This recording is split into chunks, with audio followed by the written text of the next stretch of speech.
Hello বন্ধুরা, তো আজকে আমি আপনাদের সাথে এত সুন্দর লোভনীয় হাঁসের মাংস রান্না করার A to Z টিপস আমি আপনাদের সাথে শেয়ার করব।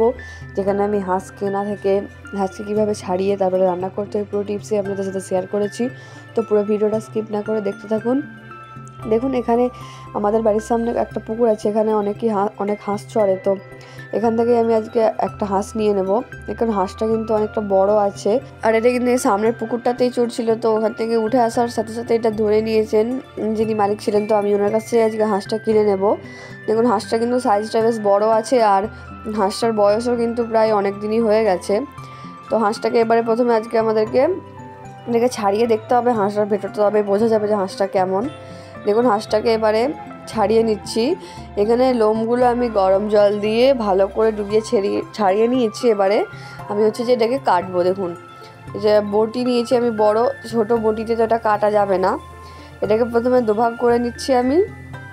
দেখুন, এটার ভেতরে কিন্তু যে আমি তার আগে দেওয়ার আগে এটাকে একটু নুন আর এর উপরে হলুদ দিয়ে এটাকে যে একটু পুড়িয়ে নিয়েছিলাম, যাতে এর মধ্যে অবশিষ্ট যে লোমগুলো থাকে না সেইগুলো যাতে বেরিয়ে চলে আসে।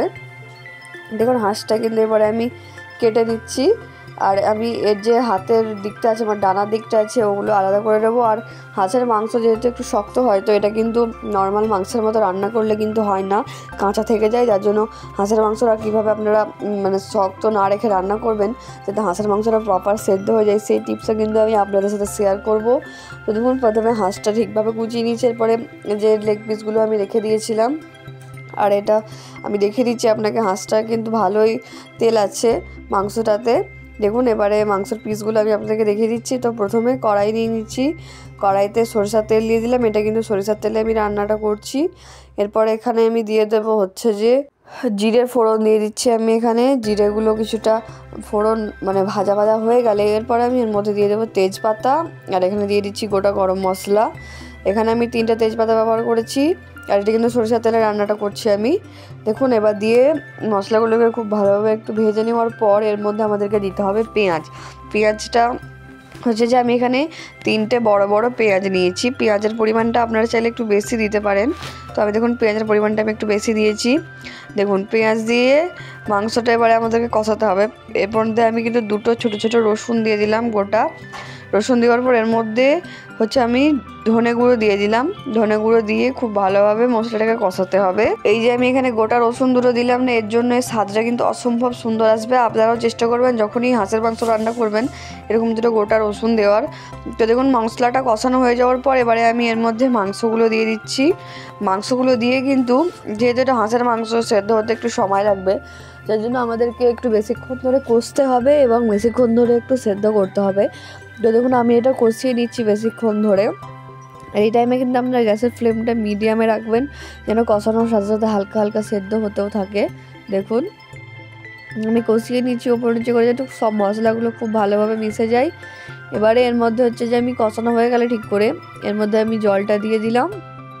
জল দিয়ে আবারও কিছুটা মাংসটাকে কষিয়ে নেওয়ার পর এটাকে যে ঢাকা দিয়ে দেবো আমি জল দিয়ে। দেখুন, ঢাকনাটা খুললাম, এবারে কিন্তু এটা ফুটতে শুরু করে দিয়েছে, আর মাংসটাও কিন্তু এই পর্যায়ে সেদ্ধ হয়ে গেছে।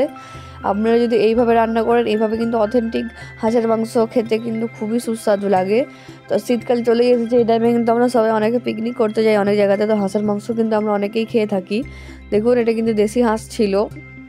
এবারে এর ঝোল যে ঝোলটা আছে দেখুন খুব ভালোভাবে ফুটে যাচ্ছে, আর এটা জল দিয়ে দিয়েছিলাম আমি আগে। আপনারা এখানে যতটা পরিমাণে আপনাদের গ্রেভিটা লাগবে আপনারা ততটা পরিমাণেই জল দিয়ে নেবেন। এবার জলটাকে কিন্তু আমাদেরকে কষিয়ে কষিয়ে জলটাকে শুকিয়ে নিতে হবে, তাহলেই কিন্তু মাংসটা ঠিকঠাকভাবে সেদ্ধ হবে। এবং এই মাংসতে আপনি একে যত কষাতে পারবেন এর স্বাদ কিন্তু তত ভালোভাবে বেরিয়ে আসবে। দেখুন, কষিয়ে কত সুন্দর এর কালারটা এসে গেছে। এরকম কালার এসে শুধুমাত্র এটাকে সুখভাবে কষানোর জন্যই। দেখুন, এরপরে এটাকে আমি আবারও জল দিয়ে দিলাম। জল দিয়ে ঢেকে দেওয়ার পর দেখুন, এবার আমি এর উপরে ধনেপাতা ছড়িয়ে এটাকে পরিবেশন করে নেব খুবই সহজ উপায়ে এবং অল্প সময়ের মধ্যে। আপনাদেরকে আমি হাঁসের মাংস রান্না দেখিয়ে দিলাম। ভিডিওটা দেখার জন্য